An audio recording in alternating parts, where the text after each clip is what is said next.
Students, आज हम class 8 subject science में स्टार्ट कर रहे हैं चैप्टर नंबर 1 फसल उत्पादन और प्रबंधन। ग्रीष्मावकाश में पहेली और बूझो अपने चाचा के घर जाते हैं। उनके चाचा एक किसान हैं और उन्होंने अपने खेत में कुछ औजार देखे, जैसे कि खुरपी, दराती, बेलचा और हल। वो जानना चाहता है कि आखिर इन औजारों का उपयोग कहाँ और कैसे करते हैं। इस चैप्टर में हम कुछ इसी प्रकार की जानकारी आगे देखने को हमें मिलेगी।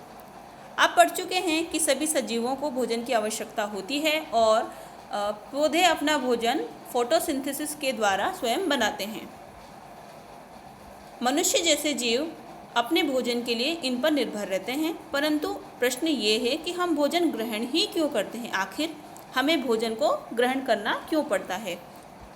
सजीव भोजन से एनर्जी लेते हैं, उन्हें एनर्जी ऊर्जा प्राप्त होती है जो शरीर में जो जैविक प्रक्रम है, जैसे कि पाचन, श्वसन और उत्सर्जन, इन क्रियाओं को करने में हमारी सहायता करती है।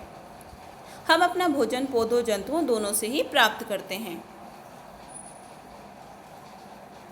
वैसे तो हम जानते हैं विश्व की संख्या, जो जनसंख्या है वो बहुत अधिक है, इसीलिए भोजन का बड़े स्तर पर उत्पादन करना ही बहुत आवश्यक होता है।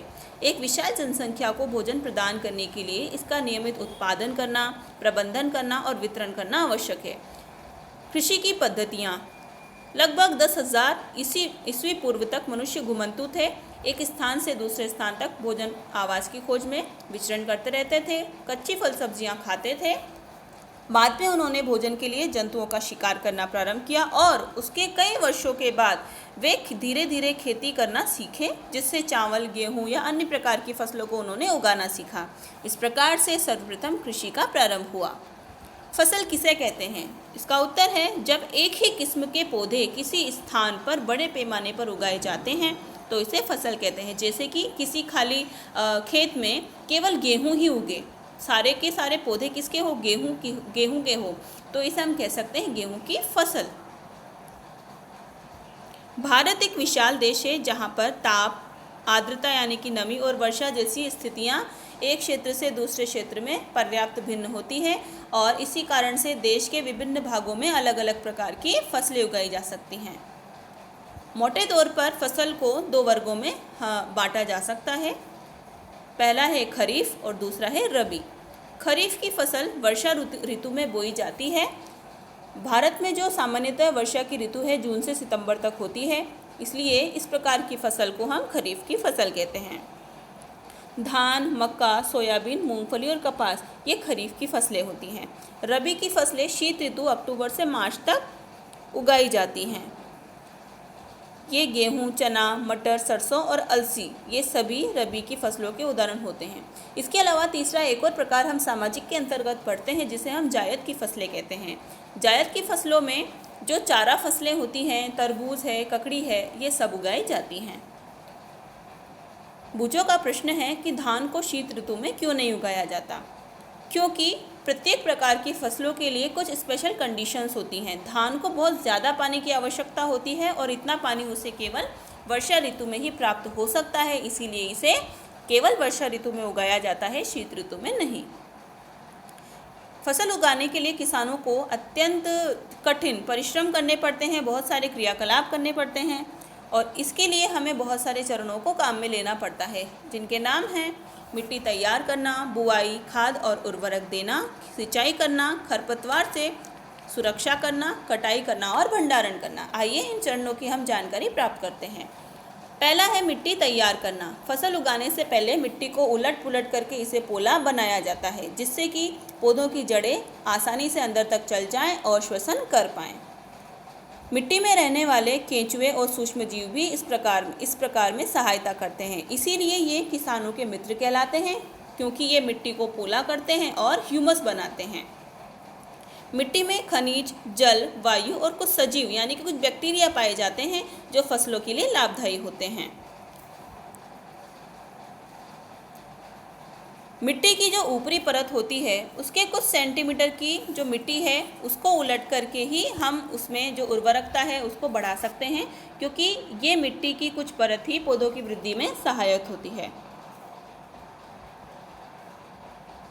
मिट्टी को उलटने पुलटने और पोला करने की जो प्रक्रिया है इसे हम जुताई कहते हैं। इसे हल चला करके भी कर सकते हैं जो लकड़ी और लोहे का बना होता है, या फिर आधुनिक रूप में इसके लिए ट्रैक्टर आदि का इस्तेमाल भी किया जा सकता है। इसके लिए मिट्टी को थोड़ा सा नम बनाया जाता है, पानी डाल करके मिट्टी के बड़े बड़े ढीलों को तोड़ करके एक पाटल की सहायता से समतल कर दिया जाता है। संभव हो तो जुताई करने से पहले खाद दे दी जाती है, जिससे जुताई के समय खाद मिट्टी में अच्छे से मिल जाती है। कृषि औजार, अच्छी उपज के लिए जो बुवाई करते हैं उससे पहले मिट्टी को थोड़ा भुरभुरा बना देते हैं। भुरभुरा का मतलब हल्का, बिल्कुल हल्का बना देते हैं, जिससे पौधे उसमें अच्छे से ग्रोथ कर सकें। यह कार्य अनेक औजारों से किया जाता है। इसमें प्रमुख है हल, कुदाली और कल्टीवेटर। यहाँ पर चित्र दिया हुआ है, दो बैलों की जो जोड़ी है उसके ऊपर एक हल रखा हुआ है। हल के आगे वाला भाग जो एक पॉल बनाता है, इसका मध्य बनाता है, वो हल शाफ्ट कहलाता है। इसके आगे का भाग जिसे मिट्टी में डाल करके जुताई की जाती है वह फॉल कहलाता है, और वह भाग जिससे ये बेलों के गले में लगाया जाता है उसे हम जोत कहते हैं। कुदाली, कुदाली एक सरल औजार है जिसका उपयोग खरपतवार निकालने और मिट्टी को पोला करने में किया जाता है। इसमें लकड़ी या लोहे की छड़ लगी होती है। यहाँ पर लोहे की जो छड़ होती है वो थोड़ी सी मुड़ी हुई रहती है, जैसा कि आप चित्र में देख पा रहे हैं। ये एक ब्लेड की तरह काम करती है जिसे पशुओं के द्वारा खींचा जाता है और ये आसानी से मिट्टी को खोदती हुई चली जाती है। कल्टीवेटर, आजकल जो जुताई की प्रक्रिया है उसमें ट्रैक्टर का प्रयोग बहुत आयत से किया जाता है। कल्टीवेटर के उपयोग से जो श्रम है और बचत समय है, दोनों की बचत होती है। आप इस ट्रैक्टर के पीछे ये संरचना देख पा रहे हैं, ये कल्टीवेटर कहलाता है, जिसकी सहायता से कम समय में जो खेत का अधिक बड़ा भूभाग है वो जोत लिया जाता है। बुआई, बुआई फसल उत्पादन का सबसे महत्वपूर्ण चरण है, क्योंकि यदि बीज ही नहीं बोए जाएंगे तो हमें फसल प्राप्त भी नहीं होगी। इसके लिए हमें जो बीज लेने होते हैं वो साफ और स्वस्थ लेने होते हैं। अब इसका चयन करने के लिए कुछ प्रयोग जो है वो करना पड़ता है। देखिए, एक दिन मैंने अपनी माँ को देखा कि माँ चने के कुछ बीज एक बर्तन में रखकर उसमें पानी डाल रही है। कुछ मिनट के बाद देखा तो कुछ बीज पानी के ऊपर तैरने लगे। आखिर ये पानी के ऊपर क्यों तैरने लगे? कारण था कि ये जो बीज थे वो अंदर से क्षतिग्रस्त हो चुके थे, खोखले हो चुके थे, इसलिए ये खराब हो गए थे और इसी कारण ये ऊपर तैरने लग गए। इसी प्रकार से बीज को बोने से पहले किसान भी क्या करते हैं, वो इस प्रकार से पानी में बीजों को मिला देते हैं। जो क्षतिग्रस्त बीज होते हैं वो ऊपर तैरने लगते हैं, जिन्हें अलग कर लिया जाता है और अच्छे बीजों को जो है मिट्टी में बो दिया जाता है। परंपरागत औजार, परंपरागत रूप से बीजों की बुआई में इस्तेमाल किया जाने वाला औजार कीप के समान होता है।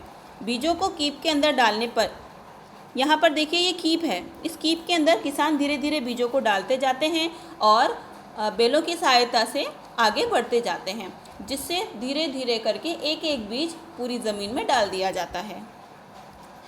परंतु इस पूरी प्रक्रिया में समय बहुत अधिक लगता है। इसके लिए एक नया जो औजार है वो काम में लिया जाता है, जिसे हम बोलते हैं सीड ड्रिल। सीड का अर्थ होता है बीज और ड्रिल का अर्थ होता है खोदना। बुआई के लिए ट्रैक्टर के द्वारा संचालित सीड ड्रिल का यूज़ होता है, जो बीजों में समान दूरी और गहराई को सुनिश्चित करता है। इसके द्वारा जो बुआई के बाद बीज है वो मिट्टी से ढक दिए जाते हैं, जिससे कि पक्षियों के द्वारा इनको खाया जाना असंभव हो जाता है। तो आज आपने सीड ड्रिल तक यानी कि मिट्टी की जुताई तक और उसकी बुआई तक की पूरी प्रोसेस सीखी है। इसके आगे जो प्रोसेस है वो हम इसके सेकंड पार्ट में सीखेंगे। धन्यवाद।